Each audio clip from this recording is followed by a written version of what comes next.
নমস্কার বন্ধুরা, মৌহার্স রান্নারঙে আপনাদের সকলকে স্বাগত। আজ আমি একদম অন্যরকম স্বাদের একটা রসমালাইয়ের রেসিপি নিয়ে আপনাদের সামনে চলে এসেছি। এই রসমালাইটা কিন্তু আমি গাজর দিয়ে বানাবো। এইটা কেমন করে বানাচ্ছি চলুন দেখে নেবেন। আমি এখানে একটা গাজর নিয়েছিলাম।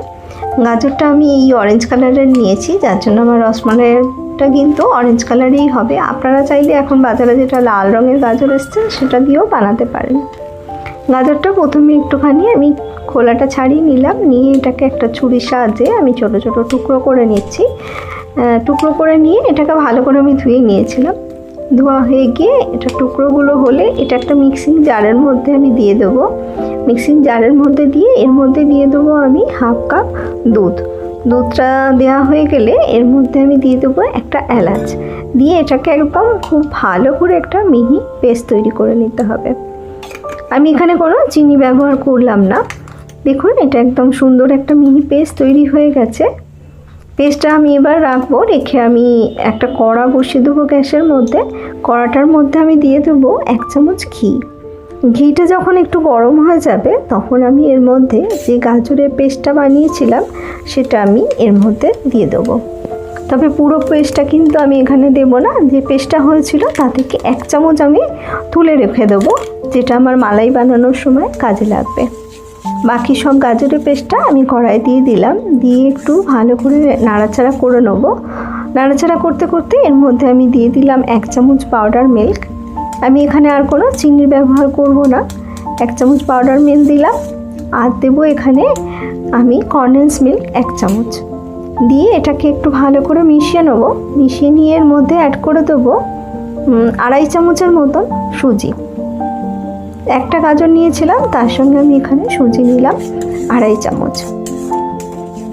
সুজিটা নিয়ে গ্যাসের ফ্লেমটা কিন্তু একদম লোতে রেখে এটাকে ভালো করে একটু নাড়াচাড়া করে নিতে হবে, যাতে সুজিটা একটু ভালো করে সেদ্ধ হয়ে যায়।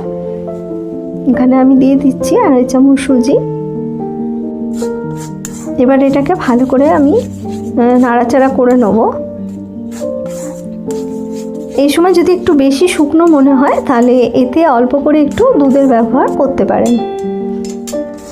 দিয়ে এটাকে ভালো করে আমি নাড়তে থাকছি যাতে সুজিটা খুব ভালোভাবে সেদ্ধ হয়ে যায়। আর এটা যখন কড়া থেকে একদম ছেড়ে আসবে তখন আমাদের বুঝে যেতে হবে যে পাকটা একদম সুন্দরভাবে তৈরি হয়ে গেছে। দেখুন এটা আমার কড়া থেকে ছেড়ে আসছে। আমি গ্যাসের ফ্লেমটা বন্ধ করে এটাকে 10 মিনিটের জন্য ঢাকা দিয়ে রেখে দেবো। যেটুকু ঢাকা থাকবে সেটুকুতেই আমার সুজিটা কিন্তু খুব ভালোভাবে সেট হয়ে যাবে।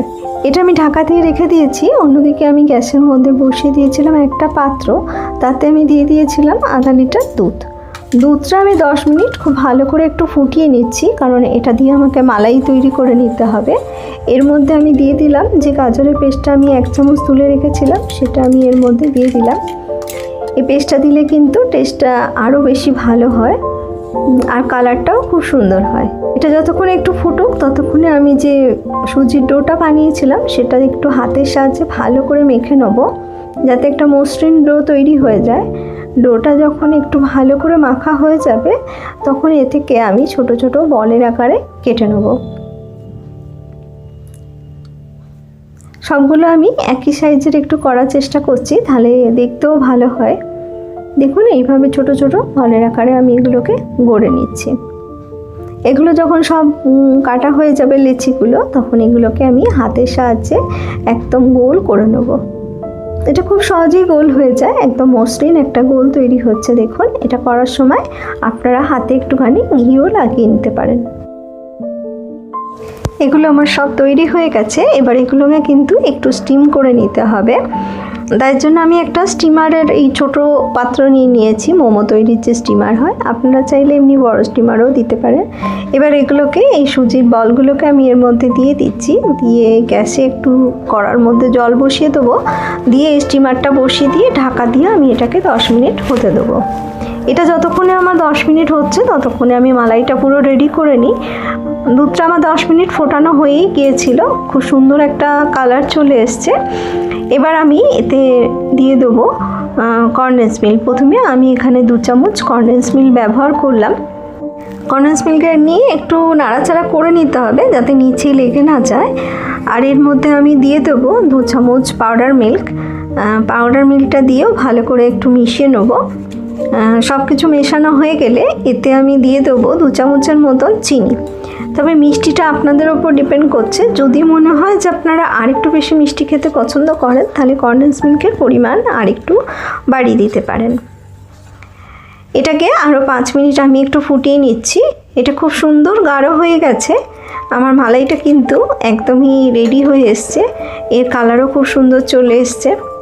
এইভাবে কিন্তু একটু নাড়তে হবে, নাহলে কিন্তু নিচে লেগে যাওয়ার একটা ভয় থেকে যাবে। এটা আমার একদমই তৈরি হয়ে এসছে। আমি এটা নামানোর আগে এর মধ্যে একটু এলাচকে থেতো করে নিয়েছিলাম, সেটা আমি এর মধ্যে দিয়ে দিলাম। দিয়ে গ্যাসের ফ্লেমটা বন্ধ করে এটাকে আমি নামিয়ে একটা পাত্রের মধ্যে ঢেলে নেব। এটা গরম থাকা অবস্থায় আমি একটা পাত্রের মধ্যে ঢেলে দিলাম। অপরদিকে আমি যেগুলো স্টিম করতে দিয়েছিলাম, যে বলগুলো, সেগুলো আমার স্টিম হয়ে গেছে, আমি নামিয়ে নিয়েছি। নামিয়ে নেওয়ার পর গরম থাকা অবস্থায় আমি এটা যে মালাইটা বানিয়েছিলাম তার মধ্যে একটা একটা করে দিয়ে দিচ্ছি। এভাবে যদি আপনারা রসমালাই কখনো বানিয়ে না থাকেন তাহলে অবশ্যই কিন্তু একবার বানাবেন। এটা খেতে কিন্তু খুবই ভালো হয়েছিল, একদম অন্যরকম। এভাবে একটা একটা করে আমি সবগুলো এর মধ্যে দিয়ে দিলাম। দিয়ে এটাকে ঢাকা দিয়ে আমি 5-6 ঘন্টা একটু রেখে দেবো। দেখুন 5 ঘন্টা পরে আমি চলে এসেছি। এটা দেখতে কত সুন্দর হয়েছে। এটা দেখতে যতটা লোভনীয় হয়েছে, এটা খেতেও কিন্তু ততটাই লোভনীয় হয়েছিল।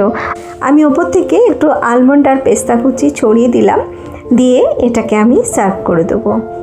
বন্ধুরা, আশা করি আমার এই রেসিপি আপনাদের ভালো লেগেছে। আর যদি ভালো লেগে থাকে তাহলে একটা লাইক করে অবশ্যই একটা কমেন্ট করে দেবেন। আমি আবারও চলে আসবো নতুন কোনো রেসিপি নিয়ে আপনাদের সামনে।